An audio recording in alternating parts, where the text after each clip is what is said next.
Achievers की कहानी, achievers की जुबानी। ये है एस्पिरेंट्स की अदालत।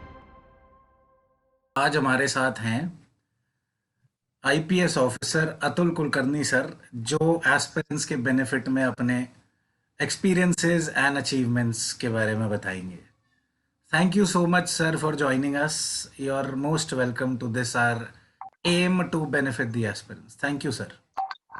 Thank you Anmol ji, so my pleasure. As you know sir कि आपसे सवालों का कटघरे में बुलाया गया, तो सवाल किए जाएंगे sir for the okay, benefit aspirants. So sir, पहला सवाल हमारा है कि आपको रिवाइंड में जाने का मौका मिले जब आपने यस। तैयारी की, तो ऐसी वो क्या चंद गलतियां होंगी सर जो आप खुद नहीं करना चाहेंगे और एस्पिरेंट्स को भी बोलेंगे कि वो भी ना करें? या ये तो this is a very good question. तो मेरे को लगता है कि यूपीएससी कैसे है कि ये टेस्ट मैच जैसे है। तो उसमें 3 स्टेप्स है, उसके बाद लॉन्ग इनिंग्स खेलना पड़ता है। तो मेरे को लगता है कोई शॉर्टकट मत लीजिए। No one please take shortcuts, because मैंने भी क्या किया कि I started late preparation when I was at the age of 28। तो मैंने प्रिपरेशन शुरू किया तो 2 ही अटेम्प्ट बाकी था। देन मैंने भी ये इंस्टीट्यूट ज्वाइन करो या वो इंस्टीट्यूट ज्वाइन करो, ये नोट्स देखो, कुछ रेडीमेड मटेरियल्स मिल जाता है, इतना ओशन ऑफ मटेरियल्स है। So it is the avoid all this shortcuts, ठीक है, and focus on the basic basic reading है, बेसिक स्टैंडर्ड बुक्स, एंड आपका बेस फाउंडेशन बनाना चाहिए। एनसीईआरटी बुक्स हो या basic books, all the things you read, उसके बाद ही then make your own notes. ये सब it is like a test match. तो पूरा इनिंग्स धीरे धीरे खेलना पड़ता है, कोई शॉर्टकट मत लीजिए, and go slow study and make your foundation fundamentals correct. यही मैं बोलना चाहता हूँ। और तो एस्पिरेंट्स को भी कंफ्यूजन होता है, बहुत सारा मटेरियल्स है, मैंने भी स्टार्टिंग में पता नहीं चलता है, प्रॉपर गाइडेंस नहीं मिलता है। हर कोई टॉपर हो या आपका प्रोफेसर हो या आपके दोस्त हो, अलग अलग चीजें बताते हैं। एवरीवन इज राइट, सबका एक सक्सेस होता है। दे रीड समथिंग, मैं एक लिस्ट बताऊंगा, लेकिन अभी 5 साल हो गए, तो देर आर न्यू ट्रेंड्स। तो डोंट गेट कंफ्यूज, एंड वही मैंने थोड़ा गलती किया था, एंड वो उसको रिवाइंड करना है तो I would say that go slow study, and fundamental सभी का एक ही रहता है। ओनली आपका स्ट्रेटेजी कैसे होना है, क्या होना है, दैट डिपेंड्स, एंड आप वो कर सकते हो। Right sir, right, very aptly said sir. आजकल टेस्ट मैच भी चल रहा है और आपने उसी के एग्जाम्पल से दिया। So very very right sir. Sir, second question. So ये एक तरह से एक एग्ज़ाम तो है नहीं है यूपीएससी क्रैक करना, ये तो एक जर्नी है, एक लाइफ लॉन्ग जर्नी टाइप है। सो हर किसी के यस। डाउन्स होते हैं। कॉलेज से लड़का निकलता है तो उसको बोलते हैं यार तो कुछ नहीं कर सकता, जब अचीव हो जाता है। So everybody has its ups and downs, then all of them are standing in line to attend your office. So sir, yes. What have been your ups and downs in the journey sir? ना, काफी काफी ups and downs थे। मेरा थोड़ा journey बताऊंगा, मेरा blog भी है, मैं हाँ जी, शेयर हाँ जी सर। करूंगा। तो जी। मैं I am actually computer engineer graduate. 2007 में मैंने पास आउट किया national institute of engineering Mysore में। तो राइट सर। 4 इयर्स मैंने इंजीनियरिंग डिग्री किया।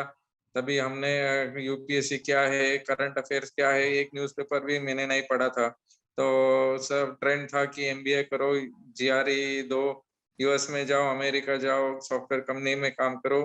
यही राइट। हमारा कुछ ट्रेंड था तभी। देन मैंने भी वही ट्रेंड लिया। देन मैंने प्लेसमेंट वगैरह हुआ। Then I worked in a software company called Myntra for 3 years, cyber security में काम था। देन मेरे को अचानक कुछ हुआ, that was one of the turning points. I met with accident, तो I literally it shook my whole consciousness. Then मेरे को लगा कि I have to do something, something for the society, something for the country, and not simply just मेरे हिसाब से software programming करो, थका आता है महीने के बाद, इनको वीकेंड में पार्टी करो, यही चल रहा था। Then right. राइट। जब ये इंसिडेंट हुआ, that was one of the shocking or some turning point in my life. And उसके बाद then I thought I should do something new or something for the society. तो actually then मेरे को option था कि MBA करो या GRE देके go to US, do some MS course and then take up some job. लेकिन मैंने Tata institute of social science, एक सोशल साइंस कॉलेज है मुंबई में, Right, right, ना उसका एग्जाम दिया. Then I got got for higher studies there. Urban planning में course था. right. That was actually a critical decision because corporate life सब छोड़ के you are going into a normal Right. kind of studies, and उसमें we got lot of exposure working in slums, homeless people. तो ये हमारा कुछ perspective से life में चेंज हो गया. तो I came to know that certain people, certain sections of society are very vulnerable. Woman हो, महिला हो, बहुत they struggle every day for 3 meals. So this I came to know, and these things actually changed my perspective. Then उसके बाद मैंने consultancy job किया in government. तो उसमें भी there are some limitations. You have expertise, लेकिन आपके पास you don't have that authority as such to actually implement certain things. तो उसमें भी मेरे को बहुत डाउन लगा कि यस नॉलेज है, बट आपके पास you don't have that authority to actually execute whatever you think, etc. Then ये मैंने छोड़ दिया. फिर मैंने सोचा एनजीओ में जॉब करते हैं. एनजीओ में ज्वाइन किया. तो बैंगलोर का एक एनजीओ था, उसमें they were working on water and sanitation. तो आरकेएम करके एनजीओ है, तो मैंने उधर ज्वाइन किया. देन हमारा प्रोजेक्ट्स ऑल अक्रॉस इंडिया चल रहा था. तो आई विजिटेड राजस्थान, झारखंड, छत्तीसगढ़, केरला. तो एक इंसिडेंट हुआ actually in Chhattisgarh. We had gone to remote places, completely adivasi area था. तो उधर पानी का इतना प्रॉब्लम था, and people were going every day 4 to 5 hours just to fetch a bucket of water. और एक जगह हम गए थे आंध्रा में, इतना फ्लोराइड का प्रॉब्लम था. People had entire village had the problem of arsenic pollution. तो गांव वाले ने बता दिया कि हमारा जनरेशन खत्म हो जाएगा, 20 साल में इधर कोई गांव में नहीं रहेगा, तो सब लोग मरने वाले. तो ऐसे बहुत सारा डाउन्स आया. Then it was a learning phase. Then मैंने कलेक्टर को मिला केरला में. तो we had done some ground water का प्रोजेक्ट्स. तो सर को हमने डिस्कस किया and we gave presentation. Then sir said ये अच्छा प्रोजेक्ट है, आप 3 दिन रुक जाइए and we will make it into a entire district का प्रोजेक्ट बनाएंगे. तो दैट वाज वन स्पार्क. तो मेरे को लगा कि we should come into government services and then work at a larger scale. That was the motivation मेरे को लगा कि I should come. तो मैं मेरे कलेक्टर सर को मिला. then I asked him, sir कैसे अभी एज भी हो रहा है, बट पैशन है एक करने के लिए. he said try once, otherwise you will regret in life. तो सबको मैं ये मैसेज देना चाहता हूँ, whatever you think, you should try, give your complete effort. ये ups and downs मेरे जिंदगी में बहुत आया, even during preparation. तो I used to stay in Chennai. ये छोटा सा रूम था, and it was such a place, एक ही room. then I used to cook my own food.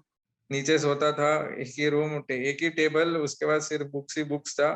सभी यूपीएससी एस्पिरेंट्स दिल्ली में हो या across India, everyone faces this same issue. it is normal. और आपका मोटिवेशन होना चाहिए एंड फोकस होना चाहिए. Right sir, very rightly said again. कि जो लास्ट में बात बोली वो दिल को छू गई सारे एस्पिरेंट्स के, कि भाई छोटा सा कमरा था, वहां से अब देश की सेवा में इतने ऊंचे पद पर पहुंच गए. तो वही सीढ़ी थी पहली, मेरे ख्याल, मेहनत की और achievement. Yes. So sir, next question. Source list वैसे तो सबकी पीडीएफ आपकी भी शेयर हो जाएगी, बट कुछ कोई ऐसा सोर्स हो सर जो एस्पिरेंट्स को आप बोलें कि यार ये मत मिस करना भाई, और जो मर्जी कर ले, मोस्ट इम्पोर्टेंट। मोस्ट इम्पोर्टेंट सभी सब्जेक्ट के लिए मोस्ट इम्पोर्टेंट बुक्स है, पॉलिटी के लिए लक्ष्मीकांत बुक है, राइट राइट राइट या हिस्ट्री के लिए all the basic book. NCERT मेरे को लगता है कि एनसीईआरटी बुक्स मत मिस करिए। हिंदू पेपर तो डेली मत मिस करिए। और राइट राइट बाकी स्टैंडर्ड बुक्स कभी मिस करना नहीं है। That is the base foundation. Right right sir right. So sir 3 stages में बटा है एग्जाम, जैसे आपने पहले भी कहा, prelims, mains and interview. So let's, मैं आपसे पूछना चाहूँगा सर कि 5-5 खास बातें तीनों स्टेजेस के बारे में। सो प्रीलिम्स पास करने और अचीव करने में 5 things which you want to say. Prelims में एक है basic foundation, basic understanding, clarity very important है, और इसी में फाउंडेशन होता है। प्रीलिम्स में you have to be smart. Prelims कैसा है कि इट इज एलिमिनेशन एग्जाम, तो किसको कैसे एलिमिनेट करे, कैसे करना चाहिए, ये डिजाइन प्रीलिम्स में है। तो आपको इवन टॉपर सभी को सभी ऑप्शन पता नहीं रहता है, so right you have to take calculated guess. तो कैलकुलेटेड गेस क्या होता है कि you know certain part of the answer, but आपको राइट कंफर्म नहीं है। तो इफ इट इज 50-50 चांस है तो आपको अटेंड करना पड़ेगा। ये एक राइट ट्रिक है। थर्ड ट्रिक है कि आप प्रीलिम्स पढ़ते हो कि you have to do horizontal and vertical analysis. Right अभी राइट इस राइट ओलंपिक्स हो गया, तो यूपीएससी ये ओलंपिक्स छोड़ के दूसरा कुछ राइट पूछेगा। राइट हॉकी हॉकी मेडल जीत गया, या फर्स्ट टाइम एथलेटिक्स में जीता, सो ये आपको इंफॉर्मेशन है। लेकिन इस ओलंपिक्स के बारे में आप सब you should read everything.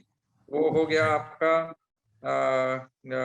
Horizontal horizontal हो गया। राइट राइट अभी you if you have to read about other Olympics, कुछ India what all it has done, या कब शुरू हो गया, what are some good achievements Indian players had. तो ये एक वर्टिकल एनालिसिस हो गया। तो ये राइट आपको पूरा कवर करना पड़ेगा, तभी आपका प्रीलिम्स में ना सक्सेस होगा। जो भी आपका टॉपिक कवर होता है करंट अफेयर्स में, आप हॉरिजॉन्टल और वर्टिकल राइट एनालिसिस पूरा कवर कर लीजिए। ये एक ट्रिक है। और ओके फोकस रहना इज वेरी इंपॉर्टेंट, और यस कंसिस्टेंसी मेंटेन करिए। Right sir right sir. So very brilliantly said, sir, कि horizontal and vertical learning, we call it backward and forward linkages to the same thing, sir. I advise that to all my students. So, sir, yes. next stage is sir mains की stage, जिसमें बहुत सारे answers लिखने पड़ते हैं, काफ़ी लंबा process, और कुछ लोग एलेज करते हैं सर हाथ दुख जाते हैं, this is against humanity. So how do you, what do suggest about that sir? Mains के लिए क्या है कि एक तो आपका पूरा प्रीलिम्स में होने के बाद आपको कम समय मिलता है, तो उस राइट गैप में आप रिजल्ट के लिए वेट मत करिए। That is first trick. आप आपका टेस्ट सीरीज लिखना, दैट इज वेरी इंपॉर्टेंट। और प्रैक्टिस, तो प्रैक्टिस से आता है। सेकेंड ट्रिक है, क्वेश्चन पहले पढ़ लीजिए। राइट उसमें कीवर्ड्स रहता है, discuss, explain, critically analyse, analyse, ये इम्पोर्टेंट है। अभी एक टॉपिक, एक क्वेश्चन है उसके, they have asked about critically analyse. आपको जो पता है वो मत लिखिए। दैट इज सभी लोग वही गलती करते हैं। आपको पता है, अभी सेल्फ हेल्प ग्रुप का एक क्वेश्चन था, right critically right analyse the functioning of self help group, ऐसा कुछ क्वेश्चन पूछते। देन सेल्फ हेल्प ग्रुप क्या है, कैसे ये हो रहा है, हाउ इज इट, ये मत लिखिए। They are not asking this. तो ये जो क्वेश्चन पूछा है इंट्रोडक्शन में ही, come right to the point. उसके राइट बाद नेक्स्ट आपका वो जो भी पूछा है, इफ इट इज डिस्कस या एनालाइज या क्रिटिकल एनालाइज, वो नेक्स्ट पैरा में सीधा पॉइंट में आना चाहिए। बिकॉज इतना 1.5-2 पेजेस ये रहेगा। आप आपका क्वेश्चन एड्रेस करने में ही एक पेज निकल जाएगा, तो examiner will not be very much interested, Impress नहीं होगा। एंड आप कुछ यू शुड आंसर राइटिंग में कुछ कैची डायग्राम्स या फ्लो चार्ट या बुलेट पॉइंट्स या कुछ मैप्स वगैरह इंक्लूड करना चाहिए, which will make the answer little different. वही कंटेंट है राइट, राइट। लेकिन थोड़ा डिफरेंट रहेगा, डेटा थोड़ा यूज करिए, उसमें से आप एग्जामिनर को लगेगा कि हाँ ये डेटा से डेटा सही है, डेटा से कंक्लूजन्स ड्रॉ कर रहे, so that is right, that shows the quality of administrator, and always think like a administrator। आप ऑथर या डिबेट कर रहे टीवी पे वैसे मत थिंक करिए, you should right, right, think right. Like you are some administrator, कोई भी हो, यस, आईएएस हो या any this administrative service exam, तो you should think like an administrator and approach it.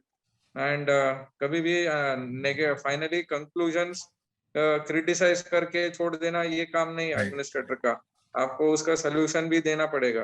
Administrator we are exactly. Appointed not to just criticise the system but to better it, क्या loophole से क्या जिस suggestion से that should come out in your answers, इसमें आपको marks मिलेगा। And बीच में मैं क्या करता था, बीच में फिर से क्वेश्चन पढ़ लेता क्योंकि राइट, राइट। वो लिखते लिखते फोकस निकल जाता है।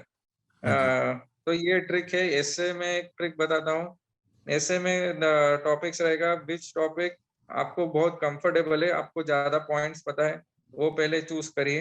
एंड ऐसे में लैंग्वेज, ग्रामर, आपका flow of thought very important है। एंड ऐसे शुड बी सच दैट बहुत वाइड डायमेंशन कवर होता है, it taste your entire character. तो ऐसे टॉपिक्स भी ब्रॉड रहते हैं, it is right, not that आपको कुछ नॉलेज टेस्ट कर रहे हैं, but it is testing your writing skill, your knowledge, analysis, सब कुछ चेक कर रहा है, आपका राइट। फाइनल पर्सनालिटी कैरेक्टर उस ऐसे में रिप्रेजेंट हो जाता है। कभी कभी मेरे एक सर थे, तो सभी कभी कभी used to get very good marks, या कभी उनको 300 में 30 मिल जाता, राइट, बिकॉज एक गलत डायरेक्शन निकल गया तो it becomes irrelevant and examiner पूरा क्रॉस कर देते हैं। So this right, is the trick for ऐसे writing. And right, about examination itself, इतना कंटिन्यूस, सुबह एक एग्जाम, दोपहर को एग्जाम, फाइनल डे पे हाथ कहाँ है समझ में नहीं आता है। सही, सो सही। You have to have that energy and motivation. कभी कभी लास्ट में 2-3 क्वेश्चन छूट गया, टाइम मैनेजमेंट भी बहुत इंपॉर्टेंट है, उसी राइट, टाइम 7-8 मिनट्स में आपको लिखना पड़ेगा, वही है practice during your mock exams. तो दैट इज इम्पोर्टेंट, हर एक क्वेश्चन इंपॉर्टेंट है, answering every question is important. कोई कुछ पता नहीं है तो don't attempt it just to give some irrelevant answer, but focus and attempt all the questions। Right sir. So I hope सारे लोग ये सुन रहे होंगे, सर ने बड़े क्लियर शब्दों में बताया कि जो पूछा जाए उसको आंसर करें, और क्रिटिसाइज करके नहीं छोड़ देना प्लीज़, ये मेरी सबसे बेनती है। You are not an opposition leader as sir said, so please please always believe in constructive criticism and suggestions, as he rightly said. Yes, So, sir, last stage, sir, interview stage is hopefully the hardest or the most entertaining. What do you say, sir?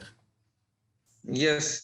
तो मैंने actually 2 interview दिया था, एक forest service interview और civil service, UP civil service का। तो Right, दोनों अलग अलग इंटरव्यू बोर्ड था, एंड अलग अलग चेयरमैन थे। So first one was Alka Shiroi ma'am ka right, board. She's an IAS officer, and बैठते ही such a she's so much to the point. She tests your core thing. तो 3-4 suggestion। एक तो nervous मत होइए, एक पहले interview जाने के बाद हॉल में बैठते, उधर बोर्ड्स अलग अलग, बोर्ड के लोग अलग अलग बैठे रहते, तो right, आपका नंबर आएगा। Don't go into any panic mode, और कभी जो भी बाहर आ रहा है वापस इंटरव्यू से कभी मत पूछिए क्या पूछ रहे, कैसे हो रहा है। आपका right, इतना right, स्ट्रेस right, लेवल बढ़ जाएगा ना, आप बैठने से पहले आपका विकेट निकल जाएगा। right, तो right, right, किसी से इंटरेक्शन मत करिए, आप आपका फोकस रखिए, it is it a matter of 30 35 45 40 minutes, तो मैक्सिमम ही 30 मिनट्स चलता है इंटरव्यू, राइट 30 to 35 मिनट। उसमें आपका नॉलेज भी थोड़ा चेक करता है। Basically it is a personality interview, personality check करता है। So right right questions are asked, how do you respond. तो सेकेंड बोर्ड में मेरे को सिर्फ फैक्चुअल क्वेश्चंस पूछ रहे थे, जो यू कैन नॉट, इतना बुक्स पढ़ने के बाद 2 साल 5 साल पढ़ने के बाद भी you will not remember all the facts. So don't get tense. They are also asking, कुछ भी नहीं पता है, how does this person react। वो स्ट्रेस इंटरव्यू था, एंड राइट फैक्ट्स के ऊपर फैक्ट्स पूछ रहे थे। उसके बाद इंजीनियरिंग सो एक चीज है डैफ, जो फाइनली डीए फॉर्म भरते हैं, डिटेल एप्लीकेशन फॉर्म, उसमें राइट से जो भी भरते हो हर एक वर्ड वो बोर्ड के सामने रहता है। आप हॉबीज भर लोगे, वॉचिंग क्रिकेट या राइटिंग, रीडिंग बुक्स, तो ये बहुत ही ब्रॉड हो गया। बुक्स, रीडिंग बुक्स पूछ दे दो, if that interview right board has read some book in the recent time, वो शुरू कर देंगे। तो which books, what are the category of books, yeah। Right right So right whatever you mention in your DAP, very big, be clear and limited और specific mention करिए। Reading books हर हर हर एक बंदा yes reading books करता ही है। Yes तो yes reading fictional books ऐसे you mention very specific and be right thorough right with that. आपका right engineering subject है कंप्यूटर साइंस, तो कंप्यूटर साइंस आपको पढ़ना पड़ेगा। then right sir every word in that DAF becomes a topic for questioning, and right right तो हर एक board member हर different aspects पूछते हैं, क्योंकि बोर्ड मेंबर कई हर अलग अलग अलग अलग स्ट्रीम्स बैकग्राउंड से आते हैं। तो be confident and your character consistency, आपका मॉड्यूलेशन हो या आपका वो एक दे चेक योर, आपका बॉडी लैंग्वेज कैसा है, how confident you are, how is your right dressing right right sense, right ये सब चेक करते हैं। Be very very clear with your interview and mock right sir interview right लीजिए, and more you practice, you will be more confident in the interview. Right right sir right so next pandemic time चल रहा है sir, सारी जगह सेहत के लिए awareness चाहिए, प्रोटेक्शन चाहिए, and even as an aspirant and even as an IPS officer trainee, the training is supposedly very very hard. So how did you manage sir? What was your routine? Routine during pandemic, अभी हमारे preparation time में pandemic नहीं था।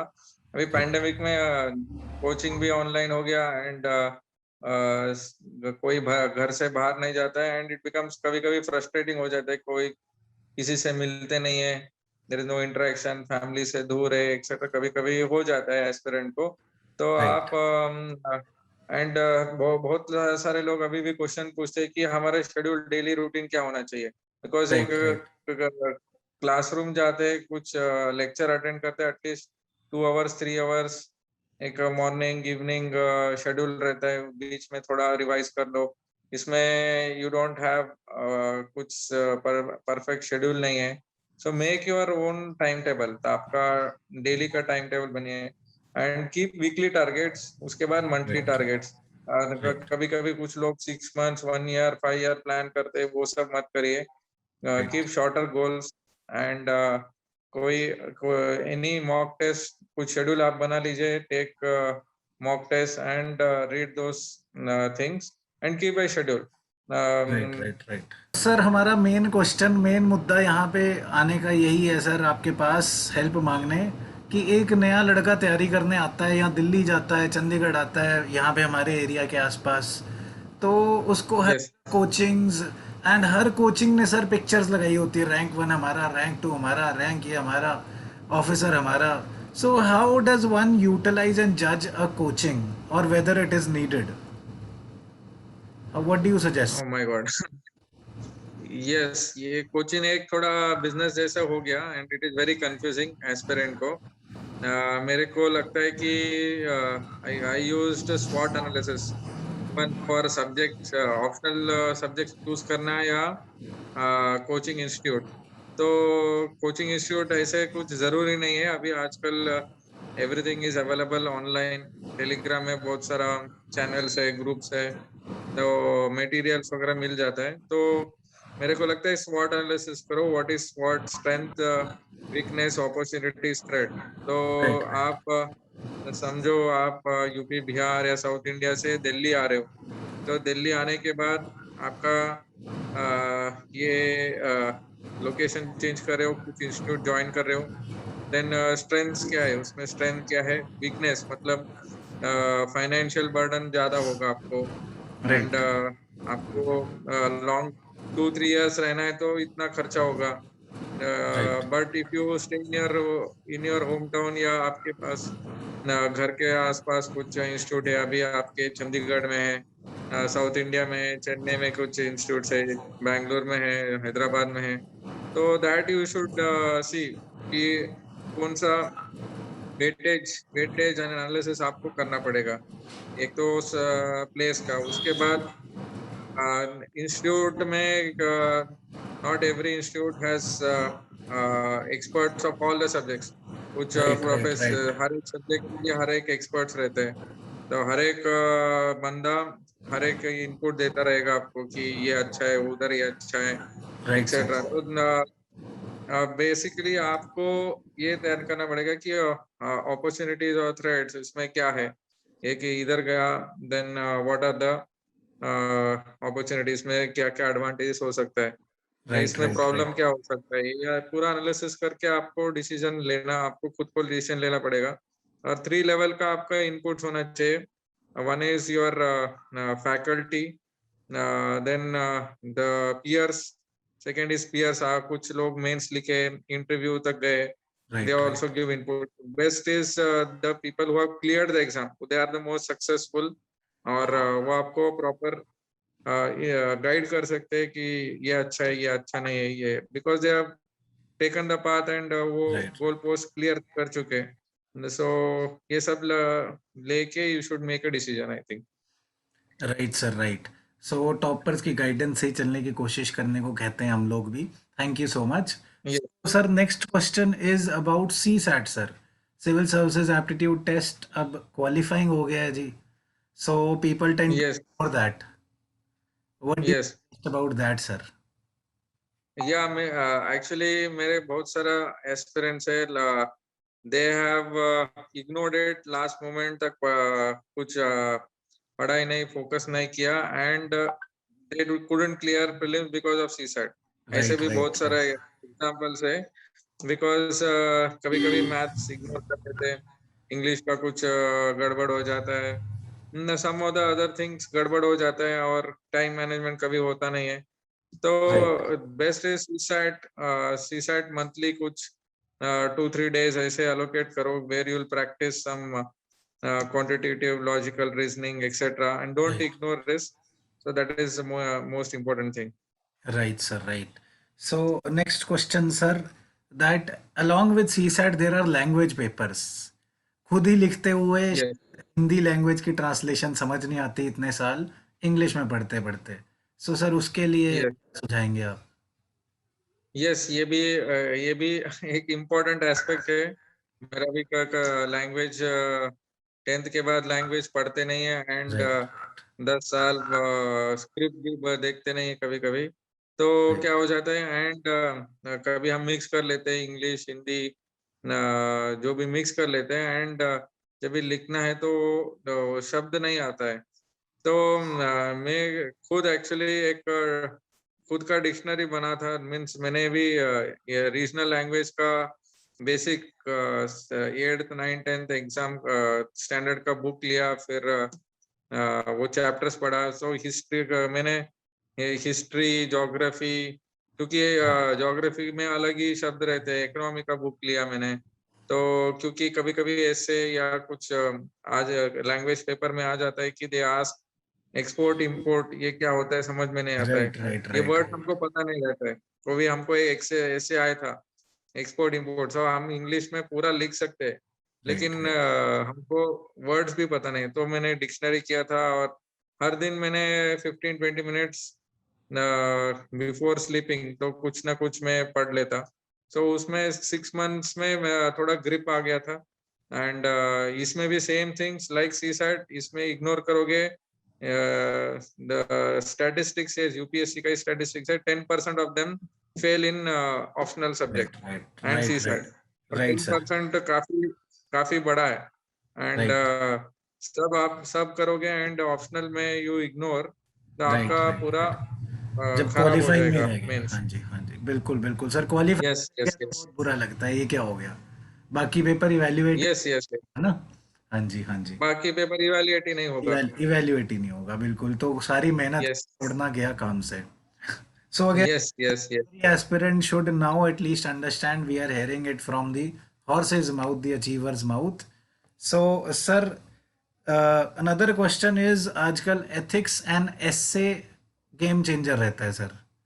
Optional तो चलो हर yes. किसी अपना अपना है. सो एथिक्स और एसे के बारे में व्हाट वुड यू से सर.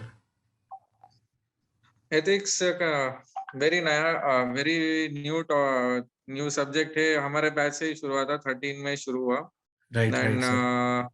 वो मैं 13 में शुरू हुआ. Then it is game changer, क्योंकि इसमें लिमिटेड टॉपिक है लेकिन मार्क्स 250 है. And maximum you can score in ethics and essay. इसमें राइट राइट आप एफोर्ड करोगे, you will get very good marks. तो इसमें भी बेसिक बुक्स पढ़ना चाहिए. और एथिक्स में कैसे है कि द केस स्टडीज देते हैं, dilemmas, they put you in dilemma. Right तो you should be very much thorough in the theory. Background जो थियरी है वो थरो होना चाहिए, which utilitarian theory हो या other theory etc. You should be very clear in that. Right right right उसके बाद उसके बाद whenever आपका सिचुएशन आता है, when you are district collector, आपको एक सिचुएशन देते हैं, right you should think like an administrator, not that आप कुछ रेवोल्यूशन करोगे. एंड उसमें हर एक स्टेक होल्डर को लेके which is the best possible option, which is legally good and right right ethically morality आपका अप्लाई इधर ही टेस्ट होता है. तो right you should think as administrator, if there is dam to be built, they put you in lot of situations. So Right. as a officer you are asked to fire etc. तो बहुत सारा situations आता है, but basic आपका ethics उसमें test होता है. and stick to your basic instincts. Right right right sir. Sir आपने बहुत अच्छी इंसाइट्स दी आज हमें. सो अभी बस लास्ट सवाल ये सर आपसे, कि आगे बस पेपर आने वाला है, अभी कुछ थोड़े से ही दिन बाकी हैं, फिर से यूपीएससी का Okay, आने वाला है. तो सर 2 okay, महीने बाकी हैं. So sir, okay. एस्पिरेंट्स को इस क्रंच टाइम में जब वो सबसे ज़्यादा स्ट्रेस में है, आप क्या मैसेज या गाइडेंस देना चाहेंगे सर. Yes, जब भी स्ट्रेस में हो, यू शुड डी स्ट्रेस के लिए आप कुछ ना कुछ डेली करना चाहिए. योगा हो या कुछ प्राणायाम का हो या मेडिटेशन हो या आपका कोई हॉबीज हो, म्यूजिक हो, कुछ ना कुछ वेयर आपको अच्छा लगेगा कि म्यूजिक सुन सकते हो. Not that you are getting distracted. जो भी आपको थोड़ा फोकस ज्यादा बढ़ सकता है, वैसे हॉबीज होना चाहिए सभी के लिए. दैट ब्रिंग्स थोड़ा, बिकॉज पढ़ाई कर रहे 10 hour 15 hours 10 hours etcetera, right then you get हर बंदा गेट्स वेयर आउट हो जाता है. राइट स्टैमिना कभी हो जाता है, क्या हेल्थ इश्यूज हो जाता है, फैमिली में कुछ हो जाता है. So right to bring your focus whichever hobby या whatever you like, you should do it on daily basis या weekly basis. कुछ ना कुछ करना चाहिए, so that your focus and concentration increases, your confidence increases. That is the very key thing. Finally मैं 4 C's बोलता हूँ: consistency, clarity, confidence और character. ये right 4 right 4 C's are very important for UPSC. ये bottom line है. and focus करिए, and on the final day, big day, you have to deliver. कोई that is a final thing. तो right सब preparation करके आप final day में गड़बड़ करोगे तो दैट इज वो कुछ Right, फायदा right. नहीं है. So finally, consistency, clarity, confidence, and your final character is what is tested in UPSC. Right, sir. So, as diamonds are tested by 4 C's, our officer shining like a diamond told you the solution through 4 C's. Very, very right Yes. said, sir. So, thank you so much, sir. आपने इस tough time में हमारे लिए समय निकाला, sir, aspirants के benefit के लिए. So, please, thank you very, very, very much, sir. We are very obliged. Thank you, Amol. I wish all aspirants best luck for your mains and entire UPSC journey. एक journey है, कोई भी failures ऐसा कुछ नहीं है. आपका खुद का कैरेक्टर बिल्ड हो जाता है. Even if you don't clear, don't lose your heart. wherever you go, this knowledge, your experience, it वो काम में आएगा. दूसरे काम भी करोगे इस दिस यूपीएससी का preparation, you will be better perform than rest of the others. ये गारंटी है एक्चुअली Right, सभी right. एस्पिरेंट्स का. Thank you, all the best Anmol ji. Those were heartening words, sir. Every aspirant will definitely feel lighter after hearing you. Thank you so much, sir. Thank you so much. So, sir, एक और बात साथ में add, आपकी किताब मैंने देखी थी, वो बहुत ही बढ़िया और सुंदर तरीके से लिखी गई है. सो प्लीज एस्पिरेंट्स को आप ही खुद से बता दें, sir. Actually post independence India, इसमें मैंने बुक लिखा है. ओब्रिज पब्लिकेशन से. पोस्ट इंडिपेंडेंस इंडिया में कोई बुक्स नहीं था या मटेरियल, खास मटेरियल नहीं था. तो मैंने प्रिपरेशन टाइम से ही मैंने मटेरियल खुद से हाथ से लिखा था. तो उसके बाद भी मैंने गाइड करता था स्टूडेंट्स को. काफी लोग पूछते थे कि पोस्ट इंडिपेंडेंस इंडिया में कुछ मटेरियल नहीं है. तो मैंने सब कंपाइल करके वेरी रीडेबल, और उसमें माइंड मैप्स है एंड पॉइंट टू पॉइंट्स है. And it is a good book. आप लोग रेफर कर सकते हो एंड फीडबैक भी दे सकते हो. उसमें कुछ इम्प्रूवमेंट्स है, ऐड करना है. एंड सभी almost most of the topics covered है. एंड वेरी इजी, 2-3 डेज में आप पूरा पोस्ट इंडिपेंडेंस कवर कर लोगे एंड आपको एक कॉन्फिडेंस भी आ जाएगा. So I think Amazon में भी बुक अवेलेबल है. Even in other stores etc. Book available है. It is post independence India, ओब्रिज पब्लिकेशंस का है. So every aspirant I hope heard that, and हम लोग खुद उस बुक को रिकमेंड करते हैं because it is brilliantly written. So again, thank you. not just guidance but also value to your preparation. We thank Atul sir with our own warm regards. Thank you so much. Thank you.